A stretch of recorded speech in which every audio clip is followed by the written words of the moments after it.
ये निकलकर सामने आ रही है हिमांशु कि 17 सितंबर को लेकर पेच फंस गया है। पहला तो आप जानते हैं कि पहले से ही खबरें चलाई जा रही हैं कि 17 सितंबर को प्रधानमंत्री नरेंद्र मोदी 75 का हो जाएंगे और 75 का होने पर संघ इस्तीफा देने के लिए दबाव बना रहा है। और दूसरा यहाँ पर मैं आपको बता दूं, प्रधानमंत्री नरेंद्र मोदी अपने पद से इस्तीफा देंगे या फिर कि नहीं देंगे, इसको लेकर जहां एक तरफ अटकलेबाजी चल रही है, वहीं दूसरी तरफ भारतीय जनता पार्टी में इस्तीफों की झड़ी लगी हुई है।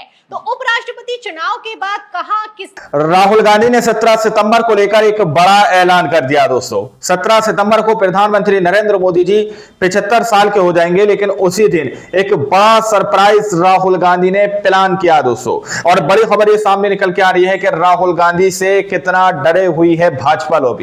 प्रधानमंत्री नरेंद्र मोदी जी अपनी कुर्सी बचाने के लिए क्या राहुल गांधी को जेल भेजने की पूरी तरह से तैयारी कर चुके हैं।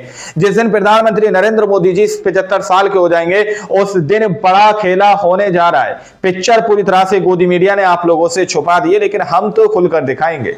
आप लोग इस रिपोर्ट को शुरू से आखिर तक देखिएगा। नमस्कार दोस्तों, कैसे हैं आप लोग। उम्मीद है आप सभी अच्छे होंगे। 17 तारीख राजनीतिक रूप से बहुत ज्यादा हलचल पैदा करने वाली है, क्योंकि प्रधानमंत्री नरेंद्र मोदी अपनी कुर्सी छोड़ेंगे इस दिन या फिर राहुल गांधी को जेल होगी। इस बात की चर्चा सोशल मीडिया पर तेजी से हो रही है। राहुल गांधी को एक समन भेज दिया गया है और तारीख चुनी गई है 17 सितंबर। प्रधानमंत्री नरेंद्र मोदी गया में होंगे, पिंडदान कर रहे होंगे अपनी मां का। तारीख चुनी गई है 17 सितंबर। आखिरकार हो क्या रहा है राजनीति में और 17 सितंबर और क्या कुछ सरप्राइज लेकर आने वाला है, बात करेंगे। प्रियंका मेरे साथ मौजूद है। प्रियंका, बहुत बहुत स्वागत है आपका।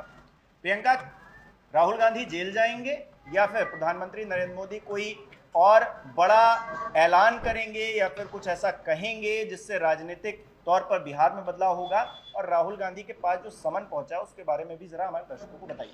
बड़ी खबर ये निकलकर सामने आ रही है हिमांशु कि 17 सितंबर को लेकर पेच फंस गया है। पहला तो आप जानते हैं कि पहले से ही खबरें चलाई जा रही हैं कि 17 सितंबर को प्रधानमंत्री नरेंद्र मोदी 75 का हो जाएंगे और 75 का होने पर संघ इस्तीफा देने के लिए दबाव बना रहा है। और दूसरा यहाँ पर मैं आपको बता दूं, प्रधानमंत्री नरेंद्र मोदी अपने पद से इस्तीफा देंगे या फिर कि नहीं देंगे, इसको लेकर जहां एक तरफ अटकलेबाजी चल रही है, वहीं दूसरी तरफ भारतीय जनता पार्टी में इस्तीफों की झड़ी लगी हुई है।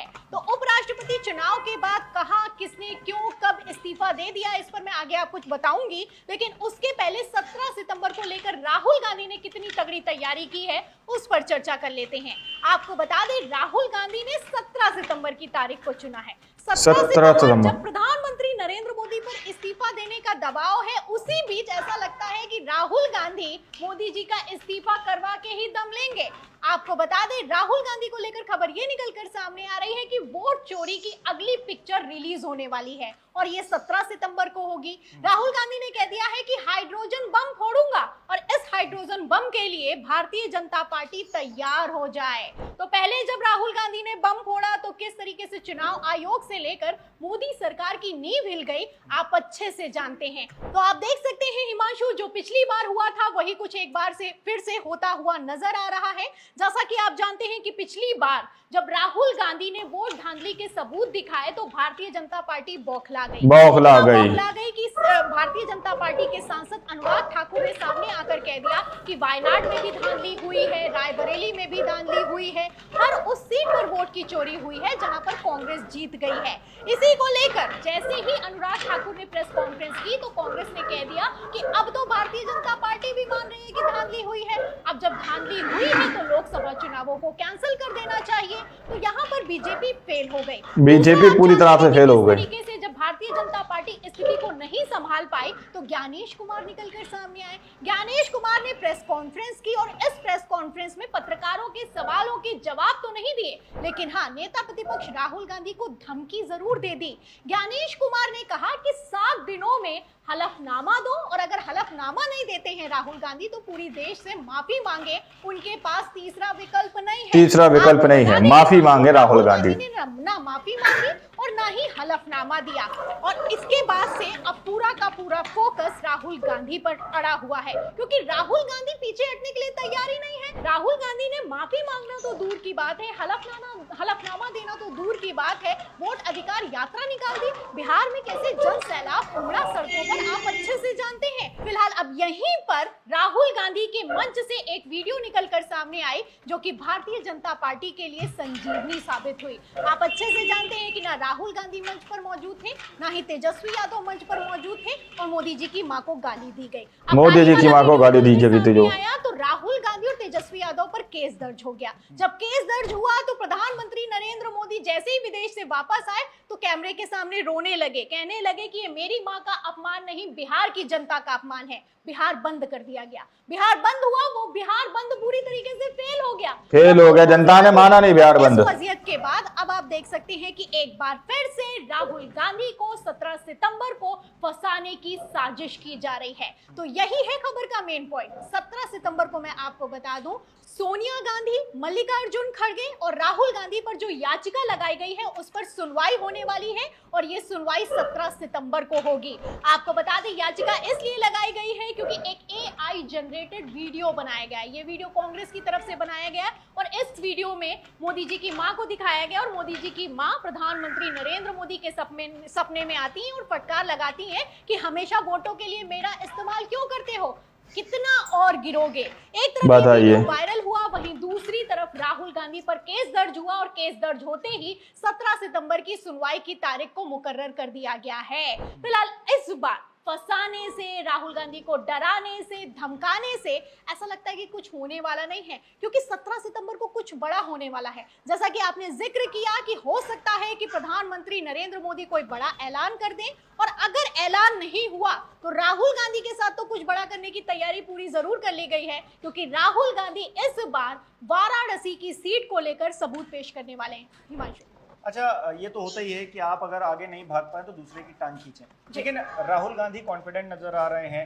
राहुल गांधी अभी रायबरेली में थे तो बीजेपी के कार्यकर्ता जिस तरह से उन पर टूट पड़े, हालांकि यूपी पुलिस ने फिर जैसा एक्शन लिया उस पर मंत्री जी खुद ही रो रहे। दूसरी तरफ प्रधानमंत्री नरेंद्र मोदी काशी गए तो वहां पर हमने देखा कि हाउस अरेस्ट कर लिया गया विपक्ष के नेताओं को, और इस बीच तस्वीर ये बन रही है कि बीजेपी के बहुत सारे नेताओं के द्वारा इस्तीफे दिए जा रहे हैं 17 सितंबर आने से पहले।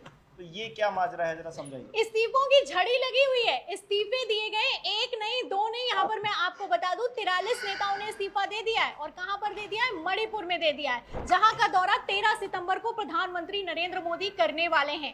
एक तरफ मोदी जी मणिपुर जाने की तैयारी कर रहे हैं, वहीं दूसरी तरफ भारतीय जनता पार्टी में इस्तीफों की झड़ी लगी हुई है।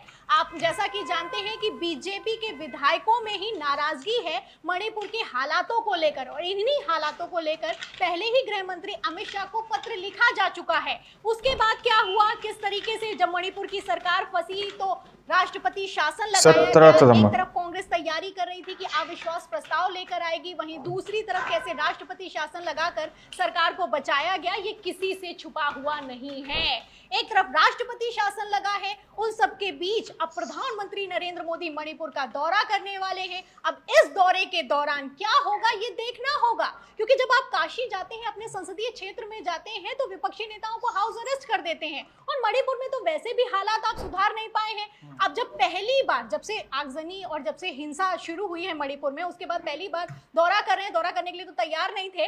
अब जब पहली बार दौरा करने के लिए मोदी जी जाएंगे तो प्रधानमंत्री नरेंद्र मोदी का क्या होगा, 17 सितंबर को प्रधानमंत्री नरेंद्र मोदी का क्या होगा, और जब राहुल गांधी 17 सितंबर को करेंगे, हाइड्रोजन बम फोड़ेंगे, तो मोदी सरकार का क्या होगा, ये देखना होगा। बिल्कुल प्रियंका, तो 17 सितंबर कुल मिलाकर दोस्तों बहुत ज्यादा अहम रहने वाली है राजनीतिक लिहाज से।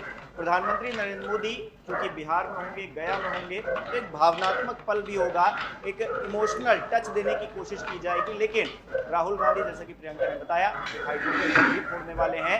वो उस इमोशन पर भारी पड़ेगा या इमोशन ज्यादा भारी पड़ेगा, बीजेपी पूरी तरह से फेल हो गई। बताता रहूंगा इस वीडियो में। फिलहाल इतना ही। को शुरू से आखिर तक देखा। वीडियो के अंदर साफ तौर पर बात की गई है कि 17 सितंबर को प्रधानमंत्री नरेंद्र मोदी जी 75 साल के हो जाएंगे और 75 साल को लेकर इस वक्त जो है सवाल जो है बहुत ज्यादा खड़े किए जा रहे हैं, क्योंकि मोदी जी को कुर्सी जाने का डर भी सता रहा है कि कहीं ऐसा ना हो कि 17 सितंबर को मोदी जी 75 साल के हो जाएंगे तो मोदी जी को कहीं कुर्सी ना अपनी छोड़नी पड़ जाए। राहुल गांधी को जेल भेजने की तैयारी की जा रही है, जिस तरह के सवाल पूछे जा रहे हैं, क्या और राहुल गांधी को जेल भेजने की तैयारी में लगे हुए हैं। 17 सितंबर को लेकर बड़ा खेला होगा। 17 सितंबर को लेकर राहुल गांधी ने बड़ा ऐलान कर दिया है। आप लोगों को याद होगा राहुल गांधी ने बिहार के अंदर ऐलान किया था कि अभी तो हमने वोट चोरी का खुलासा किया था, अब हम हाइड्रोजन बम फोड़ेंगे और वो बम 17 सितंबर को फूटने जा रहा। दोस्तों, जिस दिन प्रधानमंत्री नरेंद्र मोदी जी 75 साल के होंगे उस दिन का ही दिन राहुल गांधी ने सीधे तौर पर चुना है हाइड्रोजन बम फोड़ने के लिए, यानी वोट चोरी का खुलासा करने के लिए। दोस्तों, अब देखना ये वाकई में बहुत ज्यादा दिलचस्प होगा कि आखिर क्या करने जा रहे हैं राहुल गांधी 17 सितंबर को और कौन से वो सबूत हैं जिसके आधार पर यह दावा किया गया राहुल गांधी की तरफ से कि हाइड्रोजन बम फटने के बाद मोदी जी कहीं भी मुंह दिखाने लायक नहीं बचेंगे। अब आप लोग इस रिपोर्ट के बारे में क्या सोचते हैं कमेंट में जरूर लिखिएगा। मिलते हैं अगली वीडियो में, जब तक के लिए जय हिंद जय भारत।